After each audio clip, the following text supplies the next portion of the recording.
പ്രിയപ്പെട്ട സുഹൃത്തുക്കളെ, നമുക്കിന്ന് ഋഗ്വേദത്തിലെ സംവാദ സൂക്തം അഥവാ ഐകമത്യ സൂക്തം എന്ത് സന്ദേശമാണ് നമുക്ക് തരുന്നത് എന്ന് നോക്കാം.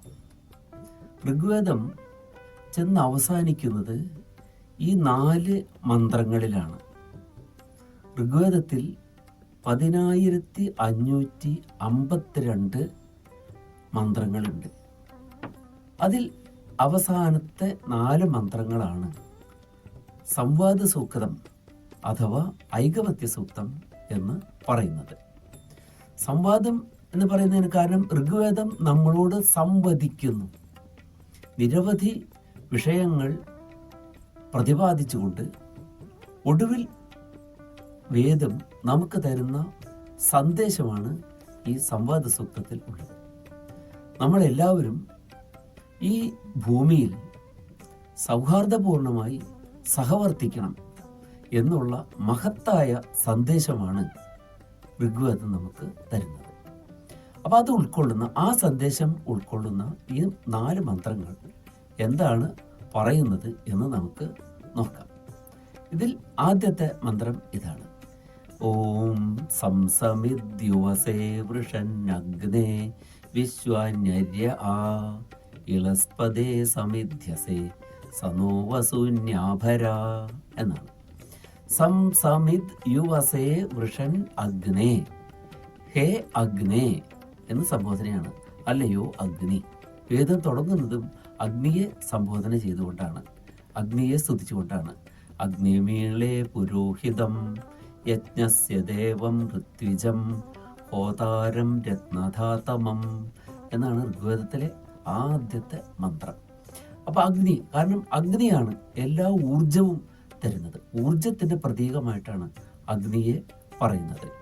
അപ്പോൾ ഊർജമില്ലെങ്കിൽ യാതൊന്നും നടക്കില്ല. എല്ലാം അറിയാമല്ലോ, ശാസ്ത്രവും അതിനെ അംഗീകരിക്കുന്നതാണ്, ആധുനിക ശാസ്ത്രവും. അപ്പോൾ ആ ഊർജത്തിന്റെ ദാതാവായി അതിന്റെ പ്രതീകമായിട്ടാണ് അഗ്നിയെ കാണുന്നത്. അപ്പോൾ അതുകൊണ്ട് അഗ്നിയെ ആഹ്വാനം ചെയ്തുകൊണ്ട് തുടങ്ങുന്നു. അപ്പോൾ അവസാന ഭാഗത്തും അത് തന്നെയാണ്: ഹേ അഗ്നേ, അല്ലയോ അഗ്നി, അങ്ങ് എങ്ങനെയുള്ളവനാണ്? വൃഷൻ, വൃഷൻ എന്ന് പറഞ്ഞാൽ വർഷിക്കുന്നവനാണ് അങ്ങ്. എല്ലാ ഊർജത്തെയും ഭൂമിയിൽ വർഷിക്കുന്നവനാണ്. സമസ്ത ചരാചരങ്ങൾക്കും പ്രവർത്തിക്കുന്നതിനുള്ളതായ ഊർജം അങ്ങ് നൽകുന്നു. അപ്പോൾ അങ്ങ് വൃഷനാണ്, അങ്ങ് അര്യഹ, അര്യനാണ്. അര്യൻ എന്നുള്ളത് ആര്യൻ എന്ന് തന്നെ അർത്ഥം. അപ്പോൾ ആര്യൻ എന്ന് പറഞ്ഞാൽ ശ്രേഷ്ഠമായിട്ടുള്ളവൻ, വേണ്ടത് മാത്രം ചെയ്യുന്നവൻ, വേണ്ടാത്തത് ചെയ്യാതിരിക്കുന്നവൻ എന്നൊക്കെ അതിന് അർത്ഥമുണ്ട് ആര്യൻ എന്നുള്ള ശബ്ദത്തിന്. അപ്പോൾ അങ്ങന്ന് എന്ത് ചെയ്യുന്നു? വർഷിക്കുന്നവനാണ്. ആ എന്നൊരു ഉപസർഗമുണ്ട് അതിൽ. അതും ആ വൃഷൻ, ആ സമന്താത്, പൂർണ്ണമായും എല്ലാ ഊർജത്തെയും വർഷിക്കുന്നവനായ അല്ലയോ അഗ്നേ, അങ്ങ് എന്ത് ചെയ്യുന്നു? അങ്ങ് വിശ്വാനി, എല്ലാ, വിശ്വം എന്നുള്ളതിന് എല്ലാം എന്നാണ് അർത്ഥം, ലോകം എന്നല്ല. പലപ്പോഴും നമ്മൾ വിശ്വം എന്നുള്ളതിന് ലോകം എന്ന അർത്ഥമാണ് എടുക്കാറ്. ലോകം എന്നല്ല, സമസ്തം, എല്ലാം എന്നാണ് അർത്ഥം. നമ്മൾ നാന്ദീമുഖ ശ്രാദ്ധത്തിൽ പറയാറുണ്ട്, ഇതം നാന്ദീമുഖം ശ്രാദ്ധം വിശ്വേഭ്യോ ദേവേഭ്യ.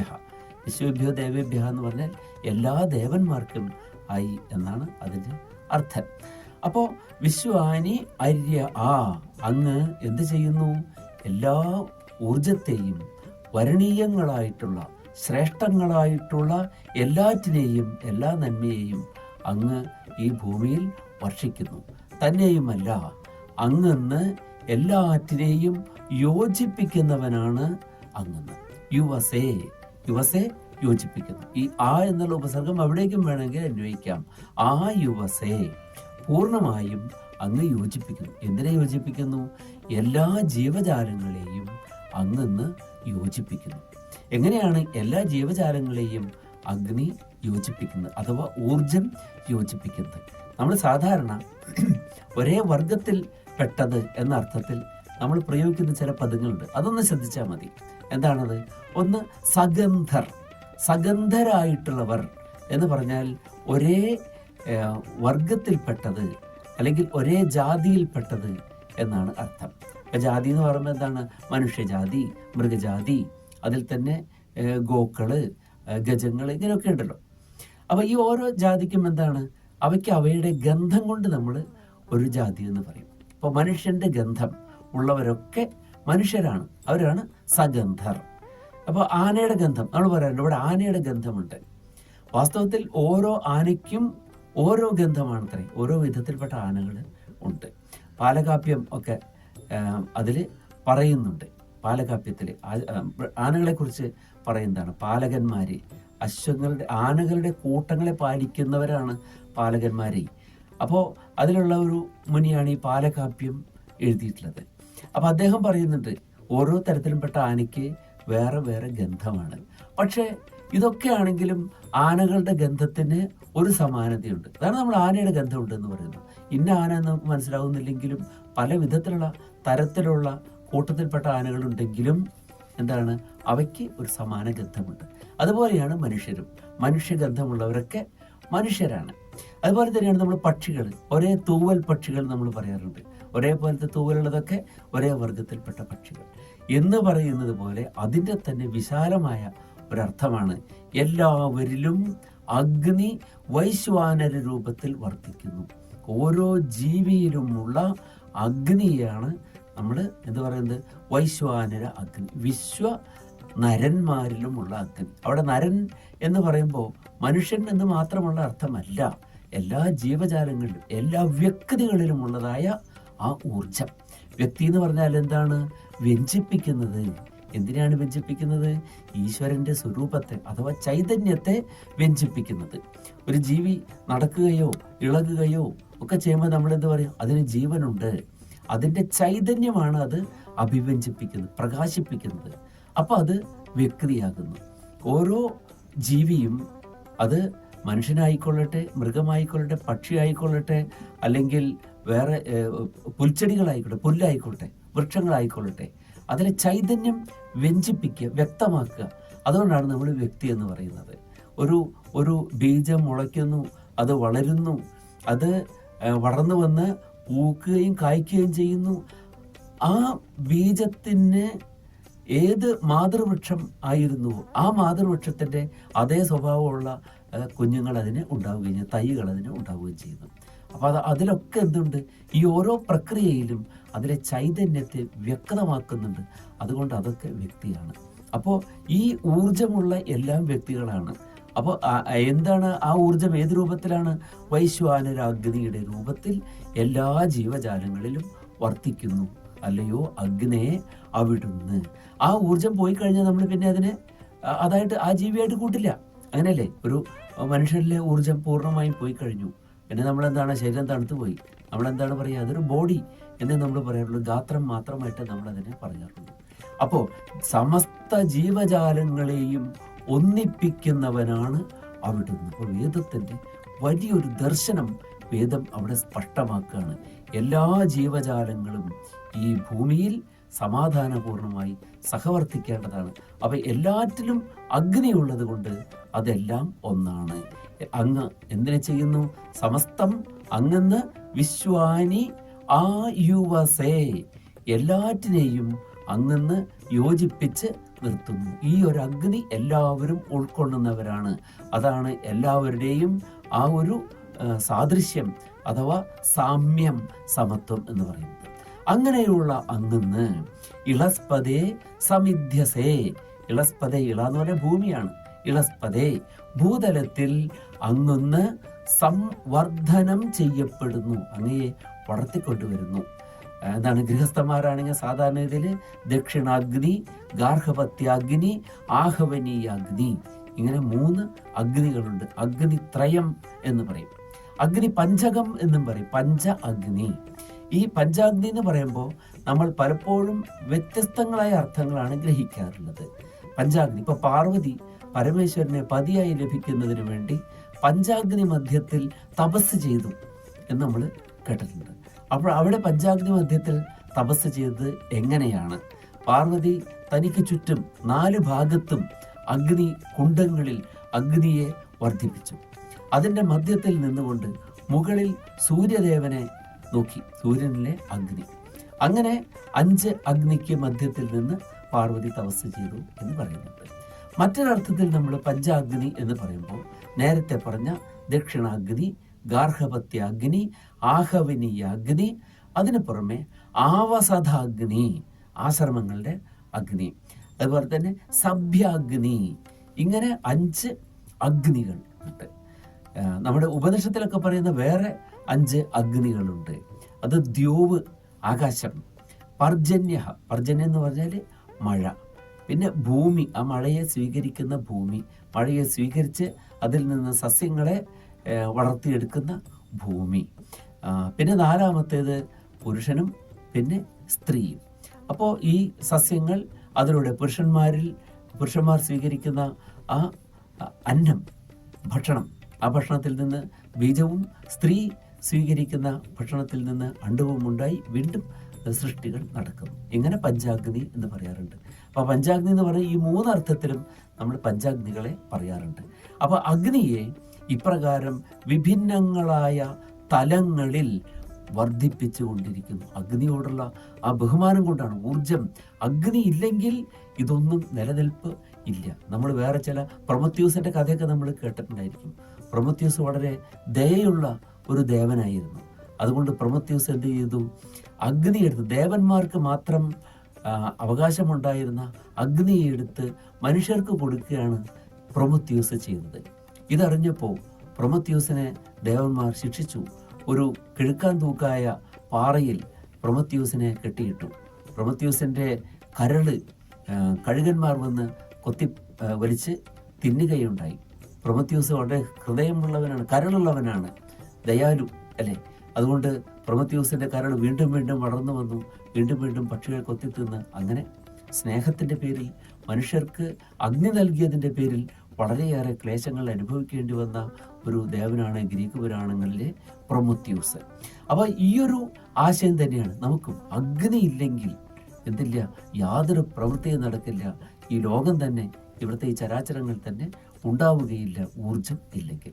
അപ്പം അതുകൊണ്ടാണ് അഗ്നിയെ ഇപ്രകാരം പ്രശംസിച്ചുകൊണ്ട് വേദം തുടങ്ങുന്നതും, അഗ്നിയെ പ്രകീർത്തിച്ചുകൊണ്ട്, അഗ്നിയുടെ പേരിൽ, അഗ്നിയിൽ നാം എല്ലാവരും ഒന്നായിരിക്കുന്നു, ആ തേജസ്സിൽ സമസ്ത ചരാചരങ്ങളും ഒന്നായിരിക്കുന്നു.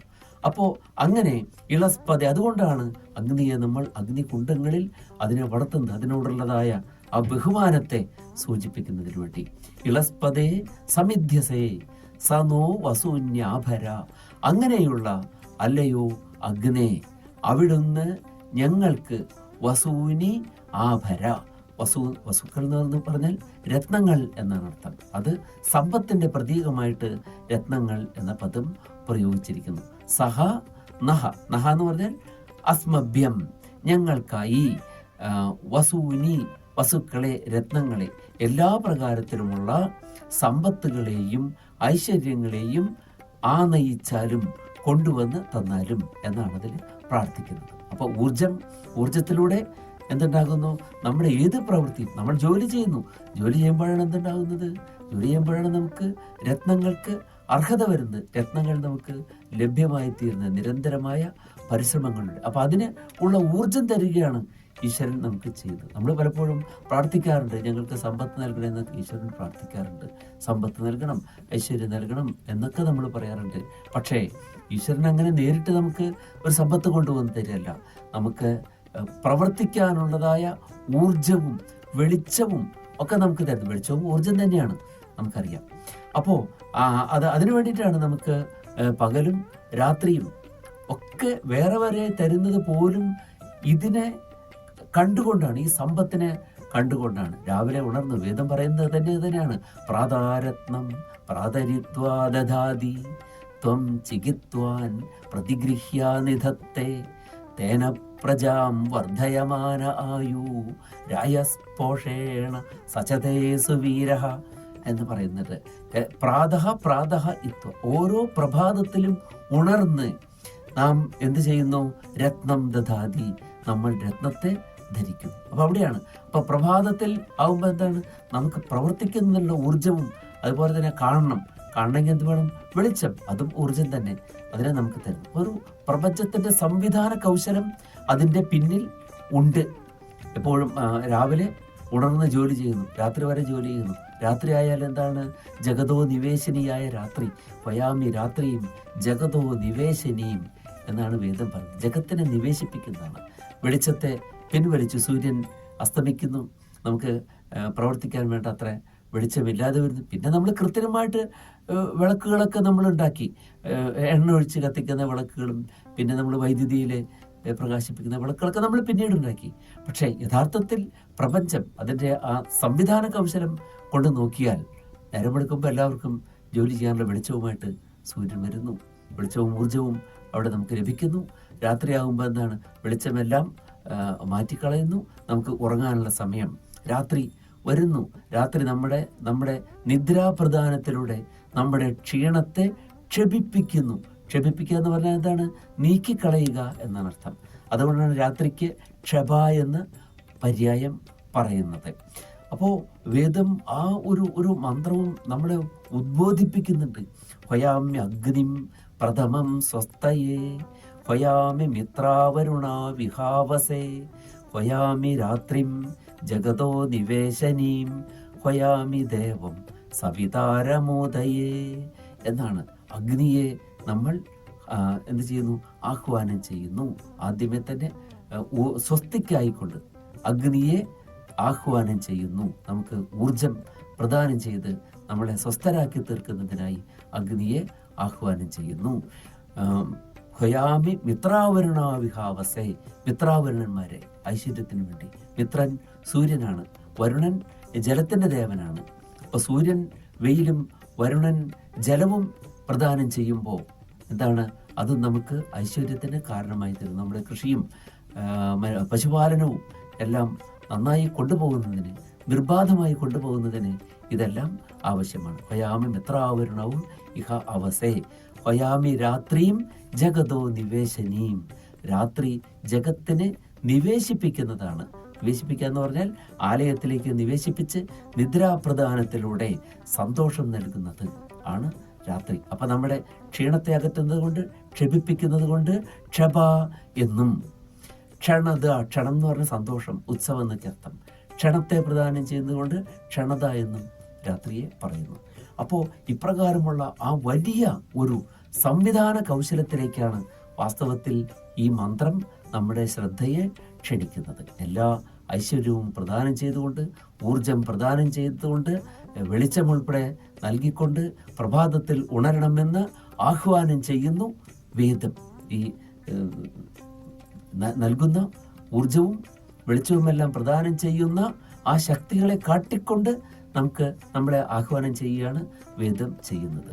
അതോടൊപ്പം തന്നെ രാത്രി എന്നിട്ടുള്ളതാണ് ഉറങ്ങാനുള്ളത്. ഇന്ന് നമ്മളതൊക്കെ മാറി നമ്മുടെ ജീവിത രീതികളെല്ലാം മാറി. വെളിച്ചം നമുക്ക് കൃത്രിമമായിട്ട് വെളിച്ചമുണ്ടാക്കാൻ കഴിഞ്ഞോടുകൂടിയിട്ട് നമ്മൾ രാത്രികളെയൊക്കെ പകലാക്കാൻ തുടങ്ങി. അപ്പോൾ നമ്മൾ അതിൽ നിന്ന് വേദത്തിൻ്റെ ആ ആഹ്വാനത്തിൽ നിന്ന് നമ്മൾ ദൂരെ മാറിപ്പോകുന്നു എന്നുള്ളത് ഒരു സത്യമാണ്. എങ്കിലും പ്രപഞ്ചം സംവിധാനം ചെയ്തിരിക്കുന്നു. വാസ്തവത്തിൽ എന്താണ്? വേദങ്ങൾ പറയുന്ന ആ ദർശനങ്ങളിലേക്ക് നമുക്ക് എത്താൻ കഴിയുന്നില്ല. നമ്മളാകെ മാറിപ്പോയി. അപ്പം എന്താണ്? ഒരു സമയത്തില്ലാതിരുന്ന രോഗങ്ങളും പുതിയ പുതിയ പ്രശ്നങ്ങളും നമ്മളെ അലട്ടാൻ തുടങ്ങി. അപ്പം നമ്മൾ വീണ്ടും കൂടുതൽ കൃത്യമായ മാർഗങ്ങളിലേക്ക് പോകാൻ തുടങ്ങി. അങ്ങനെ എന്താണ്? അങ്ങനെ നമ്മൾ വേദങ്ങൾ പറഞ്ഞ ആശയ തലങ്ങളിൽ നിന്ന് ബഹുദൂരം മാറിപ്പോകുന്നു എന്നുള്ളതാണ് നമ്മുടെ ക്ലേശങ്ങൾക്ക് ഒരു പരിധിവരെ കാരണമായിരിക്കും. നമ്മൾ പറയാറുണ്ട് പ്രകൃതിയിൽ നിന്ന് അകന്നു പോയതാണ് നമ്മുടെ ദോഷങ്ങൾക്ക് കാരണമെന്ന്. എങ്കിലും വേദങ്ങൾ ഇങ്ങനെയുള്ള ഉപദേശങ്ങൾ നമുക്ക് നൽകുന്നുണ്ട് എന്ന് നാം തിരിച്ചറിയുക. അടുത്ത് വരുന്ന 3 മന്ത്രങ്ങളിലൂടെ എപ്രകാരമാണ് നമ്മൾ ഇവിടെ സമാധാനപൂർണമായി സഹവർത്തിക്കേണ്ടത് എന്ന് വേദം നമ്മളെ ഉദ്ബോധിപ്പിക്കുന്നു. നമുക്ക് അടുത്ത ക്ലാസ്സിൽ നോക്കാം. ഓം സംഗച്ഛധ്വം സംവദധ്വം സംഭോ മനാംസി ജാനതാം ദേവാഭാഗം യഥാ പൂർവേ സംജാനാന ഉപാസതേ. എന്താണ് ഇതിൽ പറയുന്നത്? സംഗച്ഛധ്വം സംവദധ്വം സംഭോ മനാംസി ജാനതാം. സംഗച്ഛധ്വം, യൂയം എന്നാണ് കർത്താവ്. നിങ്ങളെല്ലാവരും സംഗച്ഛധ്വം, സമ്യക്കായി ഗമിക്കുക, സംഗമിക്കുക. സംഗമിക്കുക എന്ന് പറഞ്ഞാൽ നമുക്കറിയാം കൂടിച്ചേരുക എന്നാണ് അർത്ഥം. സംഗമം, നദീസംഗമം, നദികൾ കൂടിച്ചേരുന്ന സ്ഥലം എന്നൊക്കെയാണ് അർത്ഥം. അപ്പോൾ നിങ്ങൾ സംഗമിക്കൂ, കൂടിച്ചേരൂ. നിങ്ങൾ എല്ലാ വിധത്തിലുമുള്ള ഭിന്നതകളെ മറന്നുകൊണ്ട് നിങ്ങൾ ഒന്നിച്ച് ചേർന്ന് ഒരൊറ്റ സമൂഹമായി മാറുക. ഈ ഭൂമിയിലുള്ള സമസ്ത ജീവജാലങ്ങളും ഒന്നായിട്ട് മാറുക. സംഗച്ഛധ്വം, സംവദധ്വം, നിങ്ങൾ സംവദിക്കുക, സംവാദം ചെയ്യുക. സംവദിക്കുക എന്ന് പറഞ്ഞാൽ എന്താണ്? സംഭാഷണം ചെയ്യലാണ്.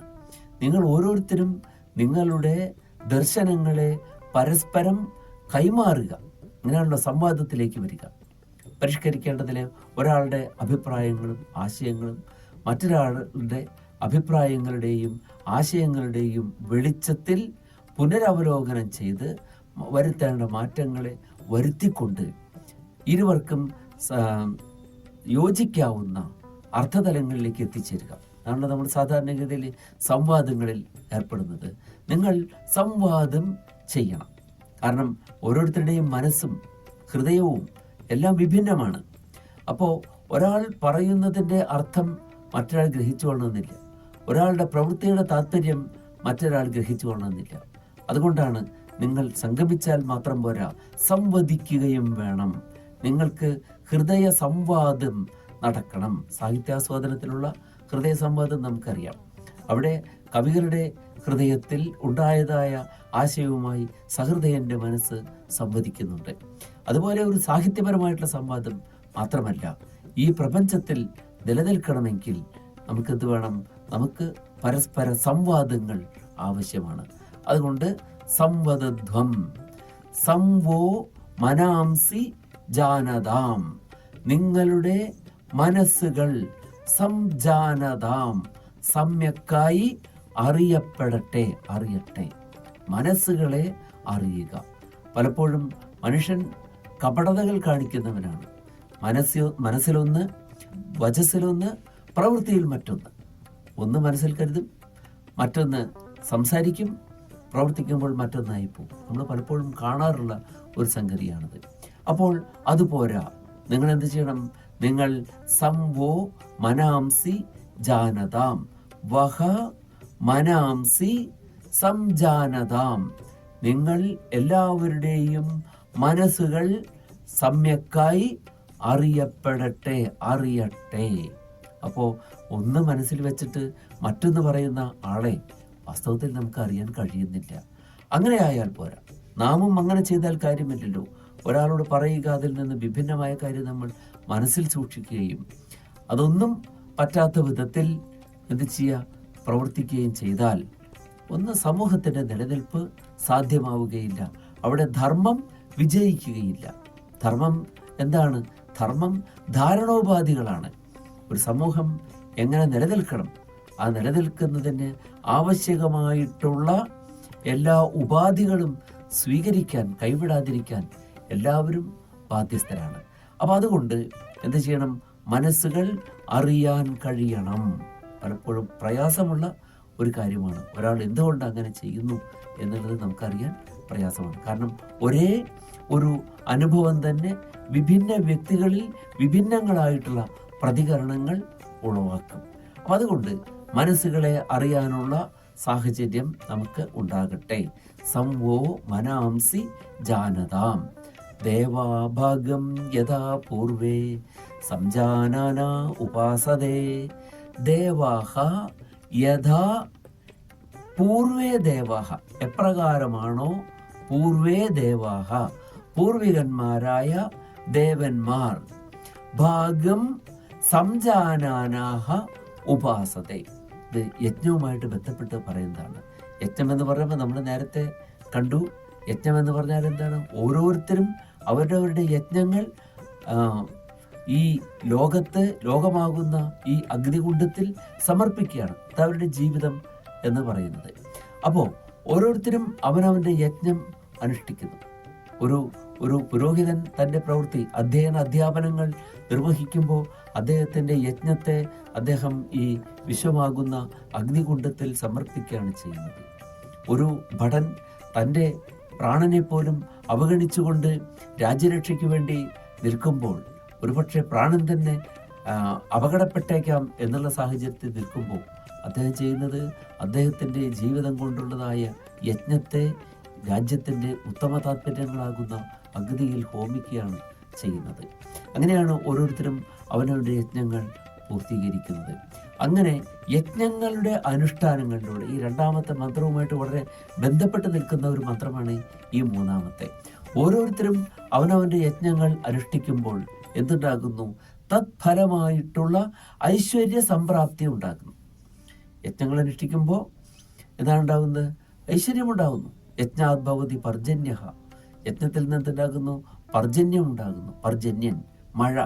പർജന്യാത് അന്നസംഭവ. പർജന്യത്തിൽ നിന്നാണ് അന്നമുണ്ടാകുന്നത്. അപ്പം യജ്ഞം അനുഷ്ഠിക്കുക എന്ന് പറയുന്നതിൻ്റെ അർത്ഥം യഥാർത്ഥത്തിൽ നോക്കിയാൽ അന്നം ഉത്പാദിപ്പിക്കുന്നതിന് വേണ്ട പ്രവൃത്തികൾ ചെയ്യുക എന്നാണ് അർത്ഥം. പഴയ സങ്കല്പം വെച്ച് നോക്കിയാൽ നമ്മുടെ എല്ലാവരുടെയും പ്രവൃത്തികൾ അന്നം ഉളവാക്കുന്നതിന് വേണ്ടി ഉള്ളതാണ്. അന്നം ഉളവാക്കുന്നതിന് വേണ്ടിയിട്ടാണ് ഉണ്ടാകുന്നത്. അപ്പോൾ അതിൽ നിന്നാണ് ചാതുർവർണ്ണ്യം തന്നെ അതിൽ അധിഷ്ഠിതമാണ്. ശരിക്കും സൂക്ഷ്മമായി പരിശോധിച്ചാൽ നമുക്കത് മനസ്സിലാക്കാൻ പറ്റും. കാരണം എന്താണ്? ഓരോരുത്തരും ബ്രാഹ്മണൻ എന്തിനു വേണ്ടിയാണ് യജ്ഞകർമ്മങ്ങൾ അനുഷ്ഠിക്കുന്നത്? ദേവതാപ്രീതിക്ക് വേണ്ടിയിട്ട് അനുഷ്ഠിക്കുന്നു. അതുപോലെ തന്നെ മനുഷ്യരിലെ ധർമ്മബോധം ഉളവാക്കുന്നതിന് വേണ്ടി ബ്രാഹ്മണൻ തൻ്റെ യജ്ഞം അനുഷ്ഠിക്കുന്നു. അപ്പോൾ അത് ആവശ്യമല്ലേ? എല്ലായ്പ്പോഴും എല്ലാവരും കൃഷി ചെയ്യുക മാത്രം പോരാ. കൃഷി ചെയ്യുക മാത്രം ആയാൽ പോരാ. എന്തും കൂടെ ആവേണ്ടത് കൃഷി ചെയ്യണമെങ്കിൽ തന്നെ ധാർമ്മികമായ രീതിയിൽ, ശരിയായ രീതിയിൽ അതിനെ കൃഷി ചെയ്യണമെങ്കിൽ ധർമ്മബോധവും ആവശ്യമാണ്. അപ്പോൾ അവിടെ അധ്യാപനം അവിടെ ആവശ്യമാണ്. എങ്ങനെയാണ് കൃഷി ചെയ്യേണ്ടത്, അതിൻ്റെ ധാർമ്മികത എന്താണ്, അത് പഠിപ്പിച്ചു കൊടുക്കാനായിട്ട് ആര് വേണം? ബ്രാഹ്മണൻ അതിന് ആവശ്യമാണ്. ക്ഷത്രിയനാണെങ്കിലോ ക്ഷത്രിയനും അല്ലേ, നമ്മുടെ കൃഷിഭൂമി ആയിക്കൊള്ളട്ടെ, നമ്മുടെ രാജ്യമായിക്കൊള്ളട്ടെ, നമ്മുടെ വസ്തുവകകളായിക്കൊള്ളട്ടെ, എല്ലാം സുസംരക്ഷിതരായിരിക്കണം, സംരക്ഷിതങ്ങളായിരിക്കണം. അപ്പം അതിന് വേണ്ടതായ യജ്ഞത്തിലാണ് ക്ഷത്രിയൻ ഏർപ്പെട്ടിരിക്കുന്നത്. അതുപോലെ തന്നെയാണ് വൈശ്യൻ. പിന്നെ പ്രത്യേകിച്ച് പറയേണ്ട ആവശ്യമില്ല, കൃഷിയും കച്ചവടവും ഒക്കെയാണ് ചെയ്യുന്നത്. അപ്പോൾ അതിനു വേണ്ടതായ എല്ലാ സാമഗ്രികളും എത്തിച്ചു കൊടുക്കുകയും വേണ്ട മാനുഷികമായ സഹായം ചെയ്തു കൊടുക്കുകയും ചെയ്യുന്നവനായ ശൂദ്രനും. അപ്പോൾ ഇവിടെയെല്ലാം എന്താണ് നടക്കുന്നത്? യഥാർത്ഥത്തിൽ അടിസ്ഥാനപരമായിട്ട് നമ്മൾ നോക്കിയാൽ ഇതെല്ലാം എന്താണ്? ഒരു രാജ്യത്തിന് അഥവാ ഈ ഭൂമിക്ക് തന്നെ നിലനിൽക്കുന്നതിന് വേണ്ടതായ അന്നം ഉത്പാദിപ്പിക്കുന്നതിനുള്ള വിവിധ പ്രക്രിയകളാണ് ഇവിടെ എല്ലാ മനുഷ്യരും അനുഷ്ഠിക്കുന്നത്. എന്നിട്ട് ഇവിടെയാണ് വളരെ വിശാലമായ ഒരു സോഷ്യലിസ്റ്റ് ആശയം തന്നെ യഥാർത്ഥത്തിൽ വേദം നമുക്ക് തരികയാണ്. എന്താണ്? എല്ലാവരും യജ്ഞമനുഷ്ഠിക്കുമ്പോൾ അപ്പം അത് കാപട്യമില്ലാതെ എല്ലാവരും ഒരേപോലെ അവനവൻ്റെ യജ്ഞം അനുഷ്ഠിക്കുമ്പോൾ എന്തുണ്ടാകും? തനിക്കും മറ്റുള്ളവർക്കും വേണ്ടി അനുഭവിക്കുന്നതിനുള്ളതായ ഭൗതിക സാഹചര്യങ്ങൾ വന്നു ചേരും. അപ്പോൾ അങ്ങനെ വന്നു ചേർന്നാൽ ഇനിയാണ് അതിന് വലിയ ഒരു ഉയർന്ന ഒരു ആശയം ഇതിൽ വരുന്നത്. എന്താണ് ഇവിടെ വേദങ്ങൾ വിഭാവനം ചെയ്യുന്നത്? എല്ലാവരും സമന്മാരായ ആളുകളായിട്ടാണ്. വിഭിന്ന ജോലികൾ ചെയ്യുന്നവരും എന്താണ്? വിഭിന്നമായ ജോലി വിഭിന്നമാണെങ്കിലും എല്ലാം ചെയ്യുന്നത് ഒരേ യജ്ഞമാണ്. അതെങ്ങനെയാണ്? ഒരു യജ്ഞത്തിൽ ഋഗ്വേദത്തിന്റെ പുരോഹിതനായ അധ്വർയു തൻ്റെ കർമ്മം അനുഷ്ഠിക്കുന്നു. ആ അധ്വർയു കർമ്മം അനുഷ്ഠിക്കുന്നതിന് അനുസരിച്ച് തന്നെയാണ് ഹോതാവ്, യജുർവേദത്തിൻ്റെതായിട്ടുള്ള അധ്വർയു എന്നാണ് പറയുക. യജുർവേദത്തിന്റെ അധ്വർയു ആ കർമ്മം അനുഷ്ഠിക്കുന്നത് അതിനനുസൃതമായിട്ട്. അപ്പോൾ അത് രണ്ടും തമ്മിൽ യോജിപ്പ് വന്നു. സാമവേദത്തിന്റെ ഉദ്ഗാതാവ് ഗാനം ചെയ്യുന്നതും ഇതിൻ്റെ അനുഭൂതി വിശേഷങ്ങളാണ്. അതുപോലെ തന്നെ എല്ലാറ്റിനെയും സംരക്ഷിക്കേണ്ട ചുമതലയുള്ള അഥർവത്തിൻ്റെ ബ്രഹ്മനും എന്താണ്? ഇവർ മൂന്നുപേരും ചെയ്യുന്നതായ പ്രവൃത്തികൾ നിർബാധമായി പരസ്പരം വൈരുദ്ധ്യങ്ങളേശാതെ കൊണ്ടു നടക്കുന്നതിന് വേണ്ട സൗകര്യമാണ് ബ്രഹ്മനും അവിടെ അനുഷ്ഠിക്കുന്നത്. അപ്പോൾ ജോലികൾ വിഭിന്നങ്ങളാണെങ്കിലും വാസ്തവത്തിൽ അതിൻ്റെ എല്ലാം ഫലം ഒന്നാണ്. ഒരു യജ്ഞാനുഷ്ഠാനമാണ് എല്ലാവരും ചെയ്ത്. ഏത് പ്രവൃത്തി ആയിക്കൊള്ളട്ടെ, അതിലെല്ലാവർക്കും ഒരേ പണിയല്ല. നമുക്കറിയാം, ഏത് ജോലി നമ്മൾ നോക്കുക, എല്ലാവരും ചെയ്യുന്നത് ഒരേ പ്രവൃത്തിയല്ല. പക്ഷേ എന്തിനു വേണ്ടിയിട്ടാണ്? ഒരേ യജ്ഞം. അപ്പോൾ ആ എല്ലാവരും എന്തിനു വേണ്ടി നിയന്ത്രിക്കുന്നുവോ, ശ്രമിക്കുന്നുവോ, അതാണ് ആ യജ്ഞം. അല്ലേ? ഇപ്പൊ സിനിമ ഉണ്ടാക്കാറുണ്ട്. സിനിമ ഉണ്ടാക്കുമ്പോൾ ആ സിനിമയാണ് അതിൻ്റെ യജ്ഞം. അതിലെല്ലാവരും ഒരേ റോളല്ല. ക്യാമറാമാൻ ഒരു റോൾ ഉണ്ടാവും, അതിൻ്റെ പ്രൊഡ്യൂസർക്ക് വേറൊരു റോൾ ഉണ്ടാവും. പിന്നെ ഓരോരുത്തരും എന്നെക്കാളും കൂടുതലായിട്ട് നിങ്ങൾക്കൊക്കെ സിനിമയെക്കുറിച്ച് അറിയാം എന്ന് ഞാൻ വിചാരിക്കുന്നു. എല്ലാവരും വിഭിന്ന റോളുകൾ ചെയ്യുമ്പോൾ അവിടെ രൂപപ്പെടുന്ന എന്താണ്? കുറ്റമറ്റതായി ഉണ്ടാകുന്ന ഒരു സിനിമയുണ്ട്. ആ സിനിമയാണ് അവിടെ വേദങ്ങൾ യജ്ഞം എന്ന് പറയുന്നത്. ഓരോരുത്തരും അവനവൻ്റെ കർത്തവ്യം അനുഷ്ഠിക്കുന്നു. അങ്ങനെ എല്ലാവരും കൂടി വിഭിന്നമായ പ്രവൃത്തികൾ ചെയ്യുന്നവർ എല്ലാവരും കൂടി ഒരു യജ്ഞം അനുഷ്ഠിക്കുന്നു. ആ യജ്ഞം കൊണ്ട് എന്തുണ്ടാകുന്നു? ആ യജ്ഞം കൊണ്ട് പർജന്യനുണ്ടാകുന്നു. വൃഷ്ടി എന്നാണ് അർത്ഥം. വേദം പറയുമ്പോൾ വൃഷ്ടി, ആ വൃഷ്ടിയിൽ നിന്ന് എന്തുണ്ടാകുന്നു? വീണ്ടും സസ്യങ്ങളും ധാന്യങ്ങളും ഭോജ്യപേയാദികളും ഒക്കെ അതിൽ നിന്ന് ഉണ്ടാകുന്നു. അതായത് സമ്പത്തുണ്ടാകുന്നു എന്നർത്ഥം. അപ്പോൾ എല്ലാവരുടെയും സംയുക്തമായ പ്രവൃത്തിയിലൂടെ സമ്പത്തുണ്ടായി കഴിഞ്ഞാൽ ഈ സമ്പത്തിനെ എല്ലാവരും ചേർന്ന് അനുഭവിക്കണം. സമ്പത്തിൻ്റെ വിതരണം എങ്ങനെയാണ്? ഇന്നത്തെ ലോകം വിഭാവനം ചെയ്യുന്നതിൽ നിന്നും വളരെയേറെ ഉദാത്തമായ ഒരു വിതരണ സമ്പ്രദായമാണ് വേദം ആവിഷ്കരിക്കുന്നത്, വേദം പറയുന്നത്. അതെങ്ങനെയാണ്? ദേവാഭാഗം യഥാ പൂർവേ സംജാനാന ഉപാസതേ. ദേവാഹ, ഏത് ദേവന്മാര്? പൂർവേ ദേവാഹ, പൂർവികന്മാരായ ദേവന്മാർ. പല പല ദേവന്മാർക്ക് വേണ്ടി നമ്മൾ യജ്ഞത്തിൽ ഹവിസ്സുകൾ അർപ്പിക്കുന്നുണ്ട്. അതിനെയും വേദം വളരെ ഉയർന്ന ഉദാത്തമായ ഒരു കാഴ്ചപ്പാടിലാണ് കാണുന്നത്. വേദം അതിന് പറയുന്നത്, നിങ്ങൾ പല പല ദേവന്മാർക്ക് വേണ്ടി പല പല പാത്രങ്ങളിലായി സോമം സമർപ്പിക്കുന്നു.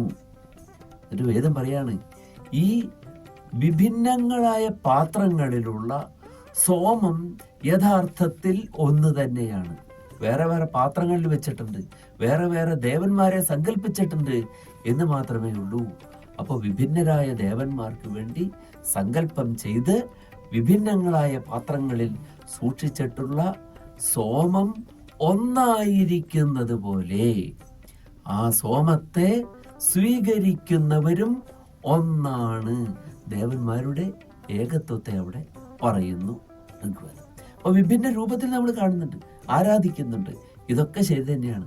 വാസ്തവത്തിൽ ഇതെല്ലാം ഒന്നാണ് എന്ന് വേദം പറയുന്നുണ്ട്. അപ്പോൾ നമ്മൾ നമ്മുടെ യജ്ഞം അനുഷ്ഠിച്ച് അതിൽ നിന്നുണ്ടാകുന്നതായ ആ അന്നം അഥവാ അതിൻ്റെ പ്രതിഫലമായി ഉണ്ടാകുന്ന സമ്പത്ത്, ഈ സമ്പത്തിനെ എങ്ങനെയാണ് വിതരണം ചെയ്യേണ്ടത് എന്നാണ്. അവിടെയും വേദം നമ്മളൊന്നും എത്തിപ്പെട്ടിട്ടില്ലാത്ത സമുന്നതമായ ഒരു തലത്തിൽ നിന്നുകൊണ്ടാണ് വേദം അവിടെ സംസാരിക്കുന്നത്. ദേവാഭാഗം യഥാ പൂർവേ സംജാനാന ഉപാസതേ.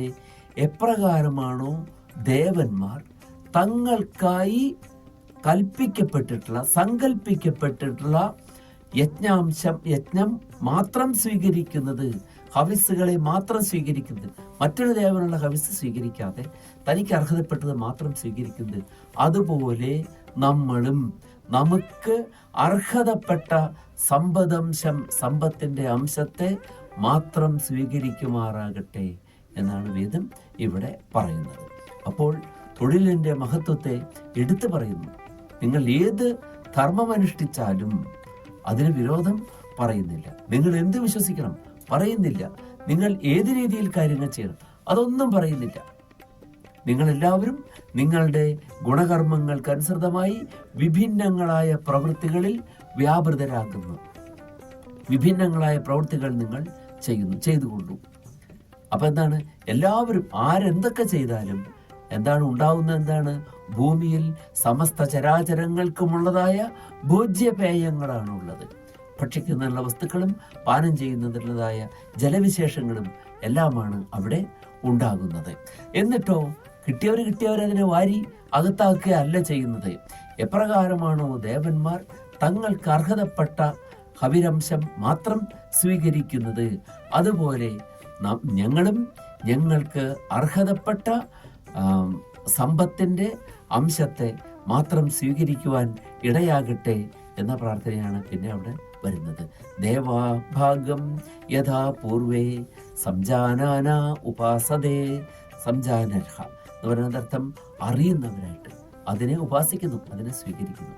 അപ്പോൾ സമ്പത്ത് ഉത്പാദിപ്പിക്കുന്നതിന് ആരില്ല, അവിടെ ഒരു യജമാനൻ നമ്മളെ പ്രേരിപ്പിക്കുന്നതിനായില്ല, നമ്മുടെ പ്രായോജകനായി ഒരു യജമാനൻ അവിടെ നിൽക്കുന്നില്ല. എല്ലാവരും അവനവനെ കൊണ്ട് കഴിയുന്നത് പോലെ ലോകത്തിൽ തങ്ങളുടെ ധർമ്മം അനുഷ്ഠിക്കുകയാണ്. അതിലൂടെ എന്തുണ്ടാകുന്നു? അതിലൂടെ ലോകത്തിന് നിലനിൽക്കുന്നതിന് വേണ്ട അന്നവും ഭോജ്യവേദ പേയാദികളും ഉണ്ടാകുന്നു.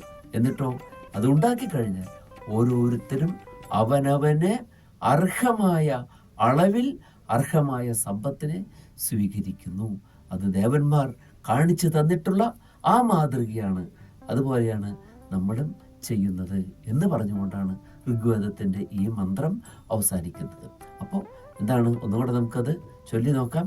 സംഗച്ഛധ്വം സംവദധ്വം സംവോ മനാംസി ജാനതാം ദേവാഭാഗം യഥാ പൂർവേ സംജാനാന ഉപാസതേ. ഇനി നമുക്ക് സംവാദ സൂക്തത്തിലെ 3-ാമത്തെ മന്ത്രം നോക്കാം. സമാനോ മന്ത്ര സമിതി സമാനി സമാനം മനസ്സഹ ചിത്തമേഷാം സമാനം മന്ത്രം അഭിമന്ത്രയേവ സമാനേന വോഹവിഷാ ജുഹോമി. സമാനോ മന്ത്രഃ സമാനോ മന്ത്രഃ സമിതി സമാനി സമാനം മനഃ സഹ ചിത്തം യേഷാം സമാനം മന്ത്രം അഭിമന്ത്രയേവ സമാനേന വോ ഹവിഷാ ജുഹോമി. വേദങ്ങൾ നമുക്ക് നൽകുന്ന വളരെ പ്രാധാന്യമർഹിക്കുന്ന ഒരു മന്ത്രമാണ് ഇത്. ഈ ലോകത്തിൻ്റെ മുന്നോട്ടുള്ള ഗമനം എപ്പോഴും നിരന്തരമായി മുന്നോട്ട് പോയിക്കൊണ്ടിരിക്കുകയാണ്. ആ സതതഗമനം, സാതത്യഗമനം. ഈ സാതത്യഗമനം എങ്ങനെയാണ് എന്നുള്ളതാണ് വാസ്തവത്തിൽ ഇതിൽ പറയുന്നത്. ഒരു വലിയ പ്രവൃത്തി, ഒരു വലിയ ഒരു സംഭവം നടക്കുമ്പോൾ, ഒരു സ്ഥലത്ത് നടക്കുക, ഒരു വിവാഹമായിക്കൊള്ളട്ടെ, അല്ലെങ്കിൽ വലിയൊരു ആഘോഷ പരിപാടി നടക്കുകയാണെങ്കിൽ നമ്മൾ എന്താണ് ചെയ്യുന്നത്? നമ്മൾ നമുക്ക് ലഭ്യമായിട്ടുള്ള ആ മനുഷ്യശക്തി, ആളുകളുടെ മാൻ പവർ, ആ മാൻ പവർ എല്ലാം നമ്മൾ ഒരൊറ്റ സ്ഥലത്തേക്ക് ഒരേ രൂപത്തിൽ പ്രയോഗിക്കുകയല്ല ചെയ്യുന്നത്. അതിനെ നമ്മൾ വിഭജിച്ച് വിഭിന്ന രൂപത്തിൽ, വിഭിന്ന മേഖലകളിൽ അതിനെ നമ്മൾ സന്നിവേശിക്കും. അങ്ങനെ മാത്രമേ ഒരു കാര്യം നമുക്ക് നടത്താൻ കഴിയുകയുള്ളൂ. നമുക്ക് തന്നെ പല പല അവയവങ്ങളുണ്ട്. ഓരോ അവയവവും അതതിൻ്റെ പ്രവൃത്തി ശരിയായി ചെയ്യുമ്പോഴാണ് നമ്മുടെ ജീവിതയാത്ര നേരെ മുന്നോട്ട് പോകുന്നത്, അഭംഗുരമായി മുന്നോട്ട് പോകുന്നത്. അപ്പോൾ മുഖത്തിൻ്റെ പ്രവൃത്തി, കൈക്ക് കൈയുടെ പ്രവൃത്തി, കാലിന് കാലിൻ്റെ പ്രവൃത്തി, ഇങ്ങനെ ഓരോ അവയവത്തിനും വിഭിന്നങ്ങളായ പ്രവൃത്തികളുണ്ട്. ഈ പ്രവൃത്തികളെല്ലാം ഒന്നാണ് എന്ന് പറയുന്ന ഒരു മന്ത്രമാണിത്.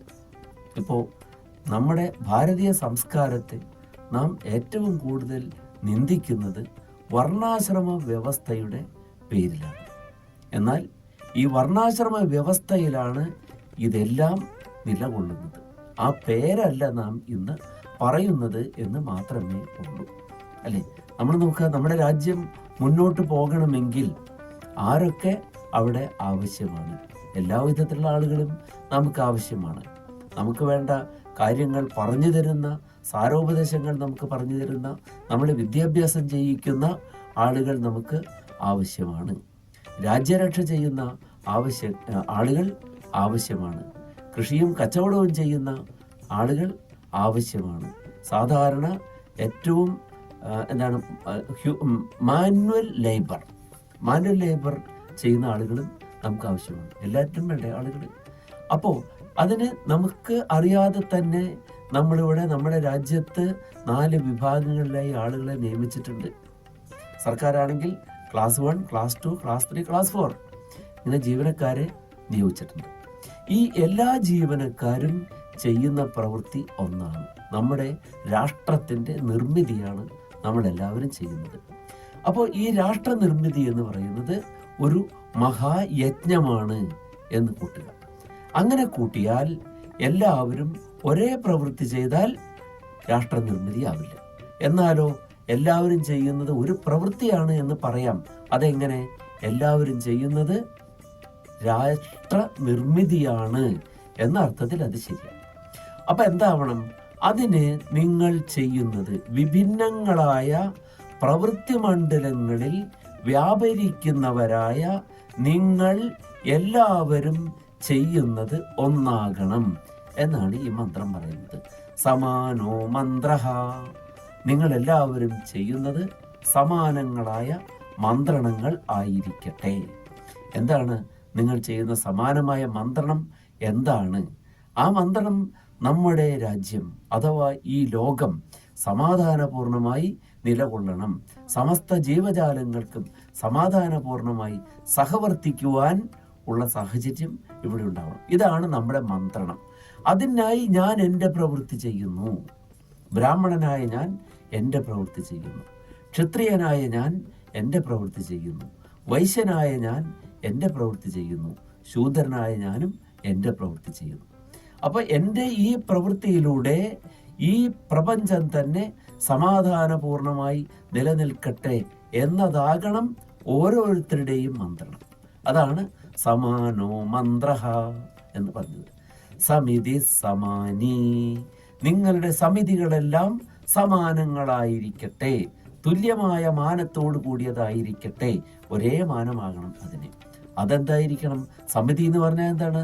നമ്മുടെ കൂടിച്ചേരലുകളാണ് സമിതികൾ. എല്ലാവരും കൂടി ഇരിക്കുന്നു, മീറ്റിംഗ് കൂടിയിരിക്കുന്നു. ഈ സമിതികളെല്ലാം സമാനങ്ങളായിരിക്കണം. എങ്ങനെയാണിത് സമാനങ്ങളായിരിക്കുന്നത്? ഇതും ഇപ്രകാരം തന്നെ ഓരോരുത്തർക്കും അവൻ്റെ യജ്ഞം, ഈ ലോകയാത്ര മുന്നോട്ട് കൊണ്ടുപോകുന്നതിന് അവനവൻ്റെ യോഗദാനം, അവനവൻ്റെ സംഭാവന, അവൻ്റെ ഗുണത്തിനും കർമ്മത്തിനും അനുസൃതമായിട്ടുള്ള സംഭാവന നൽകുകയാണ് ഓരോരുത്തരും ചെയ്യുന്നത്. അപ്പോൾ അത് അഭംഗുരമായി കൊണ്ടുപോകുന്നതിനുള്ള ഉതകുന്ന വിധത്തിലുള്ളതായിരിക്കണം നമ്മുടെ സമിതികൾ, നമ്മുടെ കൂടിച്ചേരലുകൾ. നമ്മുടെ കൂടിച്ചേരലുകൾ ഒരിക്കലും മറ്റൊരു പ്രവൃത്തി, ഞാൻ ഒരു കൂടിച്ചേരലിലേക്ക് വരുമ്പോൾ എനിക്ക് സമാനമായിട്ടുള്ള പ്രവൃത്തികൾ ചെയ്യുന്നവരുമായി കൂടിച്ചേരുമ്പോൾ അതൊരിക്കലും എന്നിൽ നിന്ന് ഭിന്നമായ വിധത്തിൽ പ്രവർത്തിക്കുന്നവന്റെ പ്രവൃത്തിയെ തടസ്സപ്പെടുത്തുന്ന വിധത്തിലാകരുത്, അതിനും സഹായകമാകുന്ന വിധത്തിൽ ആയിരിക്കണം. അപ്പോൾ എൻ്റെ സമിതിയും എന്തായിരിക്കണം? സമാനമായിരിക്കണം. സമാനോ മന്ത്ര സമിതി സമാനി സമാനം മനഃ, നിങ്ങളുടെ എല്ലാവരുടെയും മനസ്സുകൾ സമാനങ്ങളായിരിക്കട്ടെ. മനസ്സുകൾ എന്താണ്? നമ്മുടെ പരിചിന്തനം, ചിന്തിക്കുന്ന ആ ഫാക്കൽറ്റിയാണ് മനം എന്ന് പറയുന്നത്. മനസ്സ്, നമ്മുടെ എല്ലാവരുടെയും മനസ്സിലിരിപ്പുകൾ സമാനങ്ങളായിരിക്കണം. അപ്പം എല്ലാവരും നിസ്വാർത്ഥമായിട്ടുള്ള പ്രവൃത്തികളിലൂടെ ഒരു ലോകയാത്രയെ എന്ത് ചെയ്യാണ്? അതിനെ സുഗമമാക്കി തീർക്കുകയാണ് ചെയ്യുന്നത്. ഈ ലോകത്തിന്റെ യാത്രയെ ഒരു രഥത്തിന്റെ സഞ്ചാരമായിട്ടാണ് വേദങ്ങൾ കാണുന്നത്. അപ്പൊ ആ രഥത്തിൽ എന്ത് വേണം? ആ രഥത്തെ മുന്നോട്ട് നയിക്കുവാൻ എല്ലാവരും അവനവന്റെ കൃത്യങ്ങൾ ശരിയായി നിർവഹിക്കുകയാണ് വേണ്ടത്. നമുക്കറിയാമല്ലോ, ഒരു വാഹനം മുന്നോട്ട് പോകണമെങ്കിൽ എന്ത് വേണം? ഒരു യാത്രാവാഹനം മുന്നോട്ട് പോകണമെങ്കിൽ എന്തായിരിക്കണം? അതിനെ കൊണ്ടുപോകുന്ന, അതിനെ ചലിപ്പിക്കുന്ന ആ സാരഥിക്ക് എന്തായിരിക്കണം? ആപത്തുകളൊന്നും കൂടാതെ, ഈ വണ്ടിയിലുള്ള ഒരാൾക്കും ഒരാപത്തും കൂടാതെ അവരെ കൃത്യസമയത്ത് എത്തേണ്ട ലക്ഷ്യസ്ഥാനങ്ങളിൽ എത്തിക്കണം എന്നുള്ളതായ ഒരു ലക്ഷ്യം ആ വാഹനം ചലിപ്പിക്കുന്ന ആൾക്കുണ്ടാകണം. അതിലെ ആളുകളിൽ നിന്ന് ബാക്കി യാത്രയെ സുഗമമാക്കുന്നതിന് വേണ്ട കാര്യങ്ങൾ നടത്തുന്ന മറ്റൊരാൾ അതിലുണ്ടാകും, അതിനെ നടത്തുന്നയാൾ, അല്ലേ? അയാളും എന്തായിരിക്കണം, അയാളുടെ ലക്ഷ്യം അതായിരിക്കണം. എവിടെയും വിഘ്നങ്ങളൊന്നും കൂടാതെ താമസമൊന്നും വരാതെ വാഹനത്തെ ശരിയായിട്ട് കൊണ്ടുപോകും. അതുപോലെ തന്നെയാണ് അതിൽ യാത്ര ചെയ്യുന്ന ആളുകളും. ആർക്കും ശല്യമുണ്ടാകാതെ എല്ലാവരും ഒരു സമാധാനപൂർണ്ണമായി യാത്ര ചെയ്യാൻ കഴിയണം. ഈ വിചാരം എല്ലാവർക്കും ഉണ്ടാവണം. അതാണ് എല്ലാവരുടെയും മനസ്സിലിരിപ്പുകൾ എന്ന് പറയുന്നത്. സമാനം മനഃ ചിത്തമേഷാം, അതുപോലെ ചിത്തം, ചിന്തനങ്ങൾ. അപ്പോൾ വിചാരങ്ങളും ചിന്തനങ്ങളും നിശ്ചയങ്ങളും എല്ലാം ഒന്നായിരിക്കണം, ഒന്നിനൊന്ന് വിരോധം വരാത്ത വിധത്തിൽ. സമാനം മന്ത്രം അഭിമന്ത്രയേവ, സമാനമായ മന്ത്രമാണ് നിങ്ങളുടെ മന്ത്രണത്തിന്, സമാനമായ മന്ത്രണമാണ് എൻ്റേതും. അപ്പൊ മന്ത്രണങ്ങളും എന്തായിരിക്കണം? പറച്ചിലുകൾ. നമ്മൾ മന്ത്രണം എന്ന് പറഞ്ഞാൽ എന്താണ്? മനനം ചെയ്യുന്നവനെ ത്രാണം ചെയ്യുന്നതാണ് മന്ത്രം എന്ന് പറയുന്നത്. അപ്പോൾ നാം നിരന്തരമായി മനനം ചെയ്യുന്നത് എന്തായിരിക്കണം? അത് സമാനമായിരിക്കണം, ഒന്നിനൊന്ന് വിരോധമാകാൻ പാടില്ലാത്ത വിധത്തിലായിരിക്കണം എന്നാണ് ഈ പറയുന്നതിൻ്റെ അർത്ഥം. സമാനേനവോ ഹവിഷാജുഹോമി, സമാനമായ ഹവിസ് കൊണ്ട് ഞാനും ഹവനം ചെയ്യുന്നു. ജുഹോമി എന്ന് പറഞ്ഞാൽ ഹവനം ചെയ്യുന്നു എന്നർത്ഥം. സമാനമായ ഹവിസ് കൊണ്ട് ഞാനും ഹവനം ചെയ്യുന്നു. എത്ര അർത്ഥവത്താണ്! അതായത് ഈ മന്ത്രം ചൊല്ലുന്നത് ആരാണെങ്കിലും, അയാൾ ബ്രാഹ്മണനാകാം, ക്ഷത്രിയനാകാം, വൈശ്യനാകാം, ശൂദ്രനാകാം, ആരാണെങ്കിലും സമാനമായ ഹവിസാണ് സമർപ്പിക്കുന്നത്. വലിയൊരു ദർശനമുണ്ട് വേദങ്ങൾ നമുക്ക് നൽകുന്നത്. വേദം പറയുന്നത് എന്താണ്? ഈ ലോകയാത്ര തന്നെ ഇത് ഒരു യജ്ഞമാണ്. വേദങ്ങളുടെ സംസ്കാരം യജ്ഞ സംസ്കാരമാണ് എന്ന് പറയുമ്പോൾ പലരും ധരിക്കുന്നത് ഇത് അശ്വമേധവും പശുമേധവും പോലെയുള്ള യജ്ഞങ്ങളാണ് എന്നാണ്. എന്നാൽ അതല്ല. ഇതിനെ ഒരു ഒരു ഒരു ഭാവതലത്തിലാണ് ഇത് പറയുന്നത്, പ്രതീകാത്മകമായ ഒരു തലത്തിലാണ് ഇത് പറയുന്നത്. ഈ ലോകത്തിൽ ആരെല്ലാം ജീവിക്കുന്നുവോ അവരെല്ലാം ഈ ലോകത്തിൻ്റെ സുഗമമായ ഗമനം ആകുന്ന, മുന്നോട്ടുള്ള ഗമനമാകുന്ന യജ്ഞത്തിൽ താങ്കളുടെ ഹവിസ്സുകൾ അർപ്പിക്കുകയാണ്. എന്താണ് ഓരോരുത്തരുടെയും ഹവിസ്? ഹവിസ് ബ്രാഹ്മണന് അധ്യയനവും അധ്യാപനവും ആകുന്ന ഹവിസ്സാണ് ബ്രാഹ്മണൻ അതിൽ അർപ്പിക്കുന്നത്. അപ്പോൾ എല്ലാവരെയും എന്ത് ചെയ്യാണ്? അധ്യയനം ചെയ്യിക്കുന്നു, അധ്യാപനം ചെയ്യിക്കുന്നു. അപ്പോൾ അവർക്ക് വേണ്ട അവരുടെ ആത്മീയമായ കാര്യങ്ങളെയെല്ലാം നോക്കുന്ന ബ്രാഹ്മണൻ ആ രൂപത്തിൽ അധ്യാപനാദികളുടെ രൂപത്തിൽ തൻ്റെ ഹവിസിനെ ഈ യജ്ഞത്തിൽ സമർപ്പിക്കുകയാണ് ചെയ്യുന്നത്. ഇനി ക്ഷത്രിയൻ എന്താണ് ചെയ്യുന്നത്? തൻ്റെ പ്രാണനെ പോലും അവഗണിച്ചുകൊണ്ട്, അത്യന്തം വിപരീതങ്ങളായ കാലാവസ്ഥകളെ തരണം ചെയ്തുകൊണ്ട്, അതിനെ അതിജീവിച്ചുകൊണ്ട്, സ്വന്തം പ്രാണനെ പോലും തൃണവത്ഗണിച്ചുകൊണ്ടാണ് തൻ്റെ കുടുംബത്തെയൊക്കെ ദൂരദേശങ്ങളിലൊക്കെ വിട്ട് അവരെന്ത് ചെയ്യാണ്? അവർ രാജ്യരക്ഷണത്തിൽ വ്യാപൃതരായിരിക്കുകയാണ്. അവിടെ വ്യാപൃതരാകുമ്പോൾ അവരെന്താണ് ചെയ്യുന്നത്?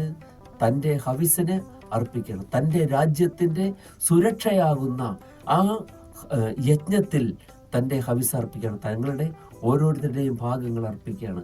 അവരുടെ ഓരോ സഹനവും ഈ യജ്ഞത്തിൽ അവർ സമർപ്പിക്കുന്ന ഹവിസാണ്. ചിലപ്പോഴോ ദൗർഭാഗ്യവശാൽ അങ്ങനെയൊന്നും സംഭവിക്കാതിരിക്കട്ടെ, ചിലപ്പോഴെങ്കിലും എത്രയോ ജവാന്മാർക്ക് തങ്ങളുടെ പ്രാണൻ തന്നെ ഹവിസായി ഇവിടെ സമർപ്പിക്കേണ്ടി വരുന്നു. അപ്പോൾ ആ ഹവിസ് സമർപ്പണം എന്താണ്? ബ്രാഹ്മണൻ സമർപ്പിക്കുന്ന അധ്യാപനാദികളായ യജ്ഞങ്ങൾക്ക് സമാനം തന്നെയാണ് ഈ ക്ഷത്രിയൻ സമർപ്പിക്കുന്ന യജ്ഞവും. കാരണം എന്താണ്? നമ്മുടെ രാജ്യം എങ്ങനെയാണ്? അത് യാതൊരു വിധത്തിലുമുള്ളതായ ക്ലേശങ്ങളും കൂടാതെ, ആപത്തുകളും കൂടാതെ അത് അതിൻ്റെ സാതത്യഗമനം കൊണ്ടുപോകണം മുന്നോട്ട്. അതിനു വേണ്ടിയിട്ടാണ്. അപ്പോഴാണ് അത് കഴിയുമ്പോഴാണ് ഇവിടെ എന്തുണ്ടാകുന്നത്? ഇവിടെ വൈശ്യന്റെ കർമ്മങ്ങൾ വരുന്നത്. ഈ പറഞ്ഞതായ ബ്രാഹ്മണനും ഈ പറഞ്ഞതായ ക്ഷത്രിയനും ഇനി എല്ലാവർക്കും വേണ്ടി സാധാരണ പ്രവൃത്തികൾ ചെയ്തുകൊണ്ടിരിക്കുന്ന, മാനുഷികമായിട്ടുള്ള വൈദഗ്ധ്യം വേണ്ടാത്ത പ്രവൃത്തികൾ ചെയ്തുകൊണ്ടിരിക്കുന്ന ശൂദ്രന്മാരുണ്ട്. ഇവർക്കെല്ലാം എന്ത് വേണം? ഇവർക്കെല്ലാം അന്നം വേണം, ഇവർക്കെല്ലാം വേണ്ട ഭൗതിക സാഹചര്യങ്ങൾ വേണം. അതിനുവേണ്ടി തൻ്റെ സുഖങ്ങളെ മുഴുവൻ പരിത്യജിച്ചുകൊണ്ട്, തൃണവത്ഗണിച്ചുകൊണ്ട് യജ്ഞം ചെയ്യുന്നവനാണ് വൈശ്യൻ. എന്ത് യജ്ഞമാണ് ചെയ്യുന്നത്? കൃഷിയിലൂടെ അന്നം ഉത്പാദിപ്പിക്കുന്നു. അതുപോലെ തന്നെ കച്ചവടം ചെയ്തുകൊണ്ട് അന്നത്തിൻ്റെ വിതരണം സുസാധ്യമാക്കി തീർക്കുന്നു. അങ്ങനെ എന്ത് ചെയ്യുന്നു? അപ്പോൾ അവരൊക്കെ നൽകുന്ന ഒരു സന്ദേശമുണ്ട്, ഓരോരുത്തരെയും സമാധാനിപ്പിക്കുന്നുണ്ട്. എന്താണത്? ബ്രാഹ്മണനെ സമാധാനിപ്പിക്കുന്നു. അങ്ങയുടെ യജ്ഞം അനുഷ്ഠിച്ചു കൊള്ളുക, അങ്ങയ്ക്ക് വേണ്ടി അന്നം ഞാൻ ഉത്പാദിപ്പിക്കുന്നുണ്ട്. ക്ഷത്രിയനോട് എന്താണ് പറയുന്നത്?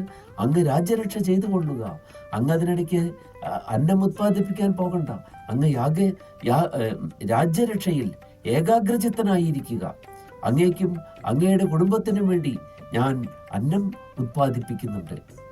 അതുപോലെ തന്നെ ശൂദ്രനോട് പറയുന്നു, അങ്ങ് എല്ലാവർക്കും വേണ്ടതായ സാഹചര്യങ്ങൾ ഒരുക്കി കൊടുക്കുക, അങ്ങേക്കും അങ്ങയുടെ കുടുംബത്തിനും വേണ്ട അന്നം ഞാൻ ഉത്പാദിപ്പിക്കുന്നുണ്ട്. ഓരോരുത്തരുടെയും യജ്ഞത്തിൽ അവർ നൽകുന്ന സന്ദേശം അതാണ്. ക്ഷത്രിയനും സമാനമായ സന്ദേശം നൽകുന്നു അല്ലേ? ബ്രാഹ്മണനോട് പറയുന്നു, അങ്ങയുടെ കർത്തവ്യം അനുഷ്ഠിച്ചു കൊള്ളുക, അങ്ങയുടെ രാജ്യത്തെ ഞാൻ രക്ഷിക്കുന്നു, അങ്ങയുടെ സമ്പത്തിനെ ഞാൻ സംരക്ഷിക്കും. വൈശ്യനോടും ശൂദ്രനോടും അത് തന്നെയാണ് പറയുന്നത്. അതുപോലെ തന്നെയാണ് ശൂദ്രനും. നിങ്ങളുടെ കർമ്മങ്ങളിൽ വ്യാപൃതരാവുക, നിങ്ങൾക്ക് എന്താണ് എത്തിച്ചു തരേണ്ടത്, നിങ്ങൾക്ക് ഏത് വിധത്തിലുള്ള പ്രവൃത്തികളാണ് നിങ്ങളുടെ ഇനി മുടങ്ങിക്കിടക്കുന്നത്, അതെല്ലാം ഞാൻ ചെയ്തു തരുന്നതാണ് നിങ്ങൾക്ക്. അപ്പോൾ ഓരോരുത്തരും നോക്കുക, എല്ലാവരും ചെയ്യുന്നത് എന്താണ്? ഒരൊറ്റ പ്രവൃത്തിക്ക്, ഒരൊറ്റ യജ്ഞം പൂർണ്ണമാകുന്നതിന് അവനവൻ എന്തെല്ലാം അനുഷ്ഠിക്കണമോ അതെല്ലാമാണ് ഓരോരുത്തരും അനുഷ്ഠിക്കുന്നത്. ഇതെല്ലാ പ്രവൃത്തി മണ്ഡലങ്ങളിലും നമുക്ക് കാണാവുന്നതാണ്. എല്ലായിടത്തും ഓരോ സ്ഥലങ്ങളിലും ഓരോ വ്യക്തിയും അവനവൻ്റെ ഗുണത്തിനനുസൃതമായി എന്ത് ചെയ്യുന്നു? അവനവൻ്റെ കർമ്മങ്ങൾ, അവനവൻ്റെ കർമ്മത്തിന്, അവനവൻ്റെ ശക്തിക്ക്, അവനവൻ്റെ അറിവിന് അനുസൃതമായ കർമ്മങ്ങളാണ് ഓരോരുത്തരും അനുഷ്ഠിക്കുന്നത്. ഇങ്ങനെ ഓരോരുത്തരും അവനവൻ്റെ യജ്ഞം, ഇവിടെയാണ് ഓരോരുത്തരും ചെയ്യുന്ന കർമ്മം എന്താണ്? അവനവൻ്റെ ഹവിസിനെ ഒരു വലിയ യജ്ഞത്തിലേക്ക് സമർപ്പിക്കുകയാണ്. അപ്പോൾ ഈ ലോകം തന്നെ ഒരു വലിയ യജ്ഞകുണ്ഡമാണ്. ആ യജ്ഞകുണ്ഡത്തിൽ ഓരോരുത്തരും അവനവൻ്റെ സമർപ്പണങ്ങൾ, അവനവൻ്റെ ഹവിസ്, അവനവൻ്റെ കാഴ്ചദ്രവ്യങ്ങൾ, ഒബ്ലേഷൻസ് എന്ന് വേണമെങ്കിൽ നമുക്ക് പറയാം, അതിനെ സമർപ്പിക്കുകയാണ്. അങ്ങനെ സമർപ്പിക്കുമ്പോൾ ഈ യജ്ഞം അഭംഗുരമായി മുന്നോട്ട് പോകുന്നു. വാസ്തവത്തിൽ ചാതുർവർണ്ണത്തെ നിന്ദിക്കുന്ന ആളുകളുണ്ട്. ചാതുർവർണ്ണത്തെ എന്തിനാണ് നിന്ദിക്കുന്നത്? എല്ലാവർക്കും എല്ലാ പ്രവൃത്തിയും ചെയ്യാൻ പറ്റില്ല. വർണ്ണം എന്നതിനെ നമ്മൾ പലപ്പോഴും ജാതി എന്ന് തെറ്റിദ്ധരിക്കുന്നു. വർണ്ണം ജാതിയല്ല, വർണ്ണം തൊഴിൽ വിഭജനമാണ്. ശരിക്കും ഓരോരുത്തരും തൊഴിലിനെ വിഭജിക്കുന്നതാണ് വർണ്ണം. അപ്പൊ അതിനെ ബ്രോഡായിട്ട് 4ആയി തിരിച്ചിട്ടുണ്ട്. ഈ 4ലും എല്ലാവരും ഒരുപോലെയല്ല. ഓരോരുത്തരും ചെയ്യുന്ന പ്രവൃത്തികളിൽ ചെറിയ ചെറിയ ഭേദങ്ങളുണ്ട്, ഈഷദ്ഭേദങ്ങളുണ്ട്. നമ്മുടെ രാജ്യത്തിന്റെ തന്നെ കാര്യം നോക്കുക, എല്ലാ ക്ലാസ് 1 ഓഫീസർമാരും ഒരേ പ്രവൃത്തിയാണോ ചെയ്യുന്നത്? അല്ല, അവർ അത് വിഭിന്ന മേഖലകളിലാണ്. എങ്കിലും ക്ലാസ് 1 ആണവർ. ഇതാണ് നമ്മൾ പറയുന്ന ബ്രാഹ്മണന്റെ വിഭാഗം എന്ന് പറയുന്നത്. ക്ലാസ് 2 ജീവനക്കാരുണ്ട്, അവരെല്ലാവരും ഒരു പ്രവൃത്തിയാണോ? അല്ല, അതിൽ തന്നെ ധാരാളം അവാന്തര വിഭാഗങ്ങളുണ്ട്. ആ അവാന്തര വിഭാഗങ്ങൾ എല്ലാവരും ചെയ്യുന്നവരെന്താണ്? അവരെല്ലാവരും ക്ഷത്രിയന്റെ പ്രവൃത്തിയാണ്, ക്ലാസ് 2വിന്റെ പ്രവൃത്തിയാണ് അവരെല്ലാവരും ചെയ്യുന്നത് അല്ലേ? നമുക്ക് തന്നെ ഇല്ലേ നമ്മുടെ പട്ടാളം, അല്ലെങ്കിൽ നമ്മുടെ ആ ഫോഴ്സ്, ഇന്ത്യൻ ഫോഴ്സ്, അതിനെ നമ്മൾ എന്താണ് നാവികസേനയായിട്ടും കരസേനയായിട്ടും വായുസേനയായിട്ടും ഒക്കെ നമ്മളതിനെ വിഭജിച്ചിട്ടുണ്ട്. ഈ വിധത്തിലുള്ള വിഭജനമാണ്. എല്ലാവർക്കും ഒരേ തരത്തിലുള്ള പ്രാവീണ്യമല്ല, ഒരേ വിധത്തിലുള്ള കഴിവുകളല്ല, വിഭിന്നങ്ങളായ കഴിവുകളാണ്. അതാണ് വരിക്കുകയാണ്, വരിക്കപ്പെടുന്നതാണ് വർണ്ണം. അപ്പോൾ ഒരു ക്ഷത്രിയനോട് എന്താണ് ബ്രാഹ്മണന്റെ പ്രവൃത്തി ചെയ്യാൻ പറ്റിക്കൊള്ളുന്നില്ല. അദ്ദേഹത്തോട് ശൂദ്രന്റെയോ വൈശ്യന്റെയോ പ്രവൃത്തി ചെയ്യാൻ പറഞ്ഞാൽ സ്തുത്യർഹമായ വിധത്തിൽ അത് ചെയ്യാൻ അദ്ദേഹത്തിന് കഴിഞ്ഞുകൊള്ളണമെന്നില്ല. അവിടെയാണ് ഓരോരുത്തരുടെയും ഗുണങ്ങൾ. ചാതുർവർണ്ണ്യം മയാ സൃഷ്ടം ഗുണകർമ്മ വിഭാഗശഃ എന്ന് ഭഗവാൻ പറഞ്ഞപ്പോൾ ഭഗവാൻ വലിയ വർഗീയവാദിയാണ് എന്ന് ചിത്രീകരിച്ച് നടക്കുന്ന ആളുകൾ ഇന്ന് ധാരാളം ഉണ്ട്. വാസ്തവത്തിൽ എന്താണ്? ഗുണങ്ങൾക്കും കർമ്മങ്ങൾക്കും അനുസരിച്ച് നമ്മൾ അങ്ങനെയല്ലേ ജോലിയിലേക്ക് ആളുകളെ റിക്രൂട്ട് ചെയ്യുന്നത്? എല്ലാ ജോലിക്കും എല്ലാവരെയും എടുക്കുകയാണോ? അല്ല. എത്രയോ ജോലികളിൽ എത്രയോ ആളുകൾ തള്ളപ്പെടുന്നു അല്ലേ? പല ജോലികൾക്കും നമ്മൾ അപേക്ഷ കൊടുത്തിട്ട് നമ്മൾ സ്വീകരിക്കപ്പെടാതെ പോകുന്നില്ലേ? ആ ജോലി ചെയ്യാൻ വേണ്ടതായ പ്രാവീണ്യം നമുക്കില്ല. നമ്മളവിടെ തള്ളപ്പെടുന്നു. ആ പ്രാവീണ്യം ഉള്ള ആളുകളിൽ തന്നെ ആർക്കാണ് കൂടുതലുള്ളത് എന്ന് കൂടുതൽ കുറവുകളിൽ നോക്കിയിട്ടാണ് നമ്മുടെ നിയമനങ്ങളെല്ലാം നടക്കുന്നത്. അപ്പോൾ എല്ലായിടത്തും ഇതിനെ വർണ്ണം എന്ന് പറഞ്ഞു എന്നൊരു അപരാധം മാത്രമേ നമ്മുടെ സംസ്കാരത്തിൽ വന്നതായിട്ട് കാണുന്നുള്ളൂ. അല്ലാതെ തൊഴിൽ വിഭജനം എവിടെയും ഇല്ലാത്തതല്ല. ഒരു രാജ്യത്തിനും അപ്രകാരം ഒരു വിഭജനം ഇല്ലാതെ മുന്നോട്ട് പോകുവാൻ സാധ്യമല്ല. പക്ഷെ അവരെല്ലാം അറിയേണ്ടത് എന്താണ്? എല്ലാവരും ചെയ്യുന്നത് ഒരേ പ്രവൃത്തിയാണ്. ഒരേ രാജ്യത്തിൻ്റെ മുന്നോട്ടുള്ള സാതത്യഗമനം നന്നാക്കി തീർക്കുന്നതിനെ, അഭംഗുരമാക്കി തീർക്കുന്നതിന് അവനവൻ്റെ പ്രയത്നമാകുന്ന ഹവിസിനെ സമർപ്പിക്കുകയാണ് ഓരോരുത്തരും ചെയ്യുന്നത്. ഇതാണ് മഹത്വപൂർണമായിട്ടുള്ള ഒരു ദർശനം. തൊഴിൽ വിഭജനത്തെക്കുറിച്ചുള്ളതായ ദർശനമാണ് ഇതിൽ പറയുന്നത്. അപ്പോൾ വിഭിന്നങ്ങളായ തൊഴിലുകളിൽ ഏർപ്പെട്ടിരിക്കുന്ന നിങ്ങൾ പരസ്പരം വിദ്വേഷം കൂടാതെ ഏകമതികളായി ജീവിക്കണം എന്നുള്ള മഹത്തായ സന്ദേശത്തെയാണ് ഈ മന്ത്രത്തിലൂടെ ഋഗ്വേദം നമുക്ക് തരുന്നത്. അതുകൊണ്ട് ഈ മന്ത്രം എപ്പോഴും നിങ്ങളുടെ മനസ്സുകളിൽ ഉണ്ടായിരിക്കട്ടെ. സമാനോ മന്ത്ര സമിതി സമാനി സമാനം മനസ്സഹ ചിത്തമേഷാം സമാനം മന്ത്രം അഭിമന്ത്രയേവ സമാനേന വോഹവിഷാജുഹോമി. ഋഗ്വേദത്തിലെ സംവാദ സൂക്തത്തിലെ അഥവാ ഐകമത്യ സൂക്തത്തിലെ ഏറ്റവും അവസാനത്തെ മന്ത്രം നോക്കാം. ഇതാണ് ഏറ്റവും അവസാനത്തെ മന്ത്രം. ഋഗ്വേദം തന്നെ ഇതോടെ അവസാനിക്കുകയാണ്. അതായത് 1552 മന്ത്രമാണ് ഇത്. അപ്പോൾ വേദം നമുക്ക് തരുന്ന ഉപദേശത്തിൻ്റെ ഒരു സംഗ്രഹം, സാരസംഗ്രഹമാണ് ഇത്. എന്താണ് ഇതിൽ പറയുന്നത്? ഓം സമാനീവ ആകൂതിഹി സമാനാ ഹൃദയാനിവഹ സമാനം അസ്തു വോ മനോ യഥാവ സുസഹാസതി. സമാനീ വ ആകൂതിഹി. വഹ എന്ന് പറഞ്ഞാൽ യുഷ്മാകം, നിങ്ങളുടെ ആകൂതി. ആകൂതി എന്ന് പറഞ്ഞാൽ ലക്ഷ്യം. നിങ്ങളുടെ ലക്ഷ്യങ്ങൾ സമാനീവ ആകൂതി. സമാനി ഭവതു എന്നർത്ഥം. സമാനിയാകട്ടെ, തുല്യമായ മാനത്തോട് കൂടിയതാകട്ടെ. എല്ലാ ലക്ഷ്യങ്ങളും, നിങ്ങളുടെ എല്ലാവരുടെയും ലക്ഷ്യങ്ങൾ ഒന്നായിരിക്കണം. ഓരോരുത്തർക്കും ഒരു ലക്ഷ്യത്തിനു വേണ്ടി പ്രവർത്തിക്കുന്ന ആളുകൾക്ക് എപ്പോഴും എന്തുണ്ടാവണം? ഒറ്റ ലക്ഷ്യമായിരിക്കണം. ഒരു സംഗതിയെ വിജയിപ്പിക്കുക, അതായിരിക്കണം അല്ലേ? ഒരു വീട് പണിയുമ്പോൾ പല പ്രവൃത്തികൾ ചെയ്യുന്നു. അവരുടെ എല്ലാ ലക്ഷ്യം എന്താണ്? ഒരു നല്ല വീട് ഉണ്ടാകണം എന്നുള്ളതാണ് അവരുടെ ലക്ഷ്യം. അതുപോലെ സമാനി വഹ ആകൂതിഹി. നിങ്ങളുടെ എല്ലാവരുടെയും ലക്ഷ്യങ്ങൾ ഒന്നായിരിക്കട്ടെ. സമാന ഹൃദയാനിവഹ. നിങ്ങളുടെ ഹൃദയങ്ങൾ സമാനങ്ങളായിരിക്കട്ടെ.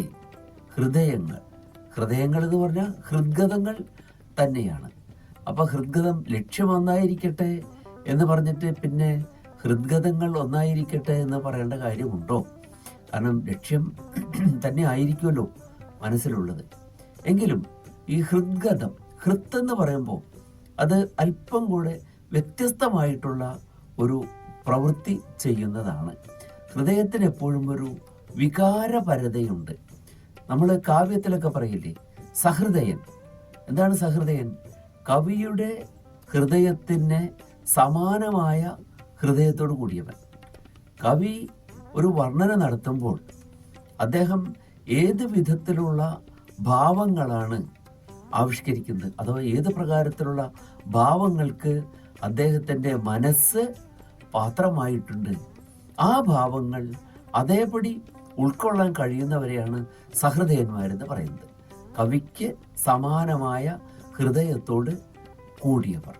അപ്പൊ ആ ഹൃദയത്തിന് എന്തുണ്ട്? അതിനൊരു വികാരപരതയുണ്ട് അല്ലേ? കാവ്യം ആസ്വദിക്കുമ്പോൾ ശാസ്ത്രം പോലെയല്ല കാവ്യത്തിൻ്റെ ആസ്വാദനം. അതിനൊരു വികാരം, അതിനുണ്ട്, വികാരപരതയുണ്ട്. കാരണം ഭാവങ്ങളെയാണത് ഹൃദയത്തിൽ ആവിഷ്കരിപ്പിക്കുന്നത്. ആ ഭാവങ്ങളിലേക്ക് നമ്മളെ അഭിമുഖമായി നയിക്കുകയാണ് നടീനടന്മാരൊക്കെ ചെയ്യുന്നത്. ഒരു കാവ്യം അതിനെ ഒരു ദൃശ്യമായി ആവിഷ്കരിക്കുമ്പോൾ വിഭിന്നങ്ങളായ വിഭാവ അനുഭാവങ്ങൾ ഒക്കെ കാട്ടിക്കൊണ്ട് അതിൻ്റെ ആ തലം നമ്മളിൽ ഉളവാക്കുകയാണ് നടീനടന്മാരൊക്കെ ചെയ്യുന്നത്. അപ്പോൾ ആ വികാരപരതയോട് കൂടിയ നിങ്ങളുടെ മനസ്സുകൾ, ഹൃദയങ്ങൾ സമാനങ്ങളായിരിക്കട്ടെ, ഒരുപോലെ ആയിരിക്കട്ടെ. സമാനം അസ്തുവോ മനഃ.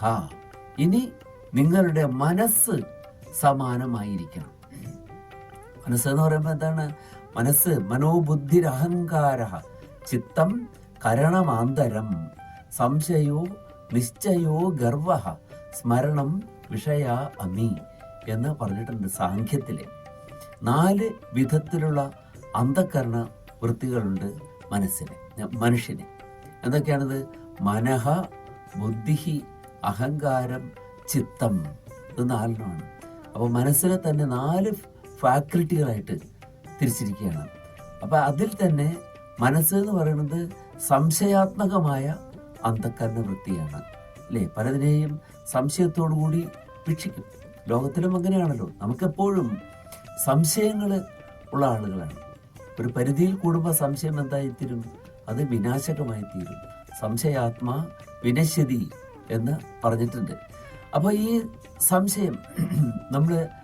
സംശയങ്ങൾ പലപ്പോഴും ഭയത്തിൽ രൂഢമായിട്ടുള്ള സംശയങ്ങളാണ് നമുക്ക് ഉണ്ടാവുക.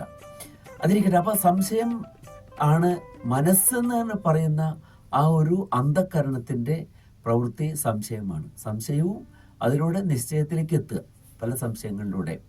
സംശയോ പിന്നെ നിർണയമാണ്. സംശയോ നിർണയ, നിർണയിക്കുക. സംശയിച്ച് അതല്ല ഇതല്ല സംശയിക്കപ്പെടുന്ന പലതിനെയും മാറ്റിയിട്ട് നിർണയത്തിലേക്ക് എത്തുമ്പോഴാണ് എന്താകുന്നത്? ബുദ്ധിയാകുന്നത്. ബോധിക്കുകയാണ് കൃത്യമായിട്ട് ഇന്നതാണ് എന്ന് പറയുന്നത്. പിന്നെ ഗർവമാണ്. അഹങ്കാരം എന്ന് പറയുന്നത് ഗർവം, അതായത് അഭിമാനിക്കുക. അത് തന്നെയാണ്. ആദ്യം പറഞ്ഞാൽ സംശയമാണല്ലോ. പിന്നത്തേതിൽ ഒരു നിശ്ചയമാണ്. പിന്നെന്താണ്? അത് തന്നെ എന്ന് ഉറപ്പിച്ച് അതിൽ നിർണയിച്ച് നിർത്തുന്ന അന്ധകരണ വൃത്തിയാണ് അഹങ്കാരം എന്ന് പറയുന്നത്. പിന്നെ ചിത്തം എന്ന് പറയുന്നു. അപ്പോൾ അത് സ്മരണാത്മകമാണ്. സ്മരിക്കുക. ചിത്തമുള്ളത് കൊണ്ടാണ് അത്രയും നമുക്കിങ്ങനെ നമ്മൾ നിർണയിച്ച് വെച്ച കാര്യങ്ങൾ തന്നെ സ്മരിക്കാൻ കഴിയുന്നു, ഓർക്കാൻ കഴിയുന്നത്. അപ്പോൾ നിങ്ങളുടെ മനസ്സുകളും സമാനങ്ങളായിരിക്കണം. അപ്പോൾ മനസ്സ് സമാനം ആകണമെങ്കിൽ എന്ത് വേണം? നിങ്ങളുടെ ഈ ചിന്തനങ്ങൾ പലതിനെയും, അല്ലേ, ഓരോന്നിനെ നമ്മൾ നോക്കിയിട്ട് നേതി നമ്മുടെ അന്വേഷണത്തെ അങ്ങനെയാണ് പറഞ്ഞിട്ടുള്ളത്. നമ്മൾ പരമമായ സത്യത്തെ അന്വേഷിക്കുമ്പോൾ ന ഇതി അതാണ് നേതി ഇതല്ല എന്ന് കണ്ടിട്ട് നമ്മൾ ഓരോന്നിനെയും ശാശ്വതമായിട്ടുള്ള സത്യം എന്താണെന്ന് അന്വേഷിച്ച് നടക്കുന്ന ഒരാൾ പലതിനെയും കണ്ടിട്ട് എന്ത് ചെയ്യും? ഇതല്ല എന്ന് പറഞ്ഞ് മാറ്റി ശരിക്കുള്ള നിർണയം ചെയ്യും എന്നാണ്, അല്ലേ? നമുക്ക് ആകർഷണമുള്ളതൊക്കെ നമ്മൾ ഇതാണ് ശാശ്വതമായിട്ടുള്ളത്, നിത്യമായിട്ടുള്ള ഇതാണ് എന്ന് തോന്നിപ്പോകും എന്നാണ്. അപ്പം അതിൽ നിന്ന് മാറുന്നു. അപ്പം നമ്മുടെ ഇപ്രകാരമുള്ളതായ നമ്മുടെ ആ സങ്കല്പനങ്ങളും വികല്പനങ്ങളും എല്ലാം മാറി നമ്മൾ നിർണയങ്ങളിലേക്ക് എത്തുമ്പോൾ ഇതെല്ലാം എന്തായിരിക്കണം? സമാനം അസ്തുവോ മനഃ. എങ്ങനെ സമാനമായിരിക്കണം? കാരണം മനുഷ്യരെ പല വിധത്തിലുള്ള ചിന്താ പദ്ധതികളോട് കൂടിയവരാണ്, പല വിധങ്ങളായ ലക്ഷ്യങ്ങളോട് കൂടിയവരാണ്. അപ്പോൾ പല വിധത്തിലുള്ള ലക്ഷ്യങ്ങൾ ഉണ്ടാകുമ്പോൾ നമ്മളെപ്പോഴും പറയുന്നത് ഇൻഡിവിജ്വൽ ഡിഫറൻസ് ഉണ്ട്. എല്ലാവരും ഒരുപോലെയല്ല ചിന്തിക്കുക. പ്രവൃത്തി മാർഗവും ഒരുപോലെയല്ല. എന്നാൽ ഇത് ഒരുപോലെയാകണം. അതെങ്ങനെയാകണം? യഥാ വഹ സു സഹ ആസതി. എങ്ങനെയായാൽ, യഥാ ഏത് പ്രകാരത്തിലായാൽ നിങ്ങൾ സു സഹ ആസതി. സു എന്ന് പറഞ്ഞാൽ എന്താണ്? നന്നായിട്ട്. സഹ എന്ന് പറഞ്ഞാൽ കൂടെ. നമ്മൾ പറയാറില്ലേ സഹവാസി, സഹപാഠി എന്നൊക്കെ നമ്മൾ പറയാറുണ്ട്. സഹയാത്രികൻ എന്നൊക്കെ നമ്മൾ പറയും. ഒന്നിച്ച് പ്രവൃത്തി ചെയ്യുന്ന ആളുകൾ, അവരിലാണ് നമ്മളെപ്പോഴും സഹ എന്ന് പറയാം, സഹപ്രവർത്തകർ എന്നൊക്കെ പറയുന്നത്. അപ്പോൾ എങ്ങനെ നിങ്ങളുടെ മനസ്സും ബുദ്ധിയും അഹങ്കാരവും ചിത്തവും എല്ലാം ഒന്നായിരിക്കണം. സമാധാനം പറയാണ്, യഥാ വഹ സു സഹ ആസതി. സുഷ്ടു നന്നായിട്ട് എന്നർത്ഥം, സഹ ഒന്നിച്ച്, ആസതി എന്ന് പറഞ്ഞാൽ ഇരിക്കുന്നു. അപ്പൊ എല്ലാവരും ഈ ഭൂമിയിലുള്ള സമസ്ത ചരാചരങ്ങളും സമാധാനപൂർണമായി സന്തോഷത്തോടെ സഹവസിക്കുവാൻ തക്കവണ്ണം നിങ്ങളുടെ എല്ലാവരുടെയും മനസ്സുകളും ഹൃദയങ്ങളും ചിത്തവും എല്ലാം ഓരോ അന്ധകരണ വൃത്തിയെയും അവിടെ അർത്ഥമാക്കുന്നുണ്ട്. നിങ്ങളുടെ ചേഷ്ടകളും നിങ്ങളുടെ പ്രവൃത്തികളും എല്ലാം എന്തായിരിക്കണം? ഒന്നായിരിക്കണം. എല്ലാവർക്കും സമാധാനപൂർണമായി സഹവർത്തിക്കുവാൻ കഴിയുമാറാകണം. ഈ സന്ദേശം ആണ് ഏറ്റവും അവസാനമായിട്ട് ഋഗ്വേദം നമുക്ക് നൽകുന്നത്. അപ്പോൾ ഋഗ്വേദം എത്രമാത്രം സമൂഹത്തിൻ്റെ പുരോഗതിയിലും സുസ്ഥിരമായിട്ടുള്ള അതിൻ്റെ നിലനിൽപ്പിലും തത്പരമാണ് എന്നത് നമുക്ക് മനസ്സിലാക്കാൻ കഴിയും ഈ തത്വം. അപ്പോൾ ബാക്കി എന്തും വേദത്തിൻ്റെ ദർശനത്തിൻ്റെ അടിസ്ഥാനത്തിൽ നാം എന്തെല്ലാം നടത്തിയിട്ടുണ്ടോ, ഏതെല്ലാം തരത്തിലുള്ള വിഭജനങ്ങൾ നടത്തിയിട്ടുണ്ടോ, കക്ഷ്യാ വിഭജനമൊക്കെ നമ്മൾ ചിലപ്പോൾ നടത്തിയിരുന്നു. കക്ഷ്യാന്ന് പറഞ്ഞാൽ ക്ലാസ് വിഭജനം, ഇതൊക്കെ നടത്തിയാലും ഇതിൻ്റെ എല്ലാറ്റിൻ്റെയും ലക്ഷ്യം എല്ലാവരും സമാധാനപൂർണമായി സഹവർത്തിക്കണം എന്നുള്ളതാണ്.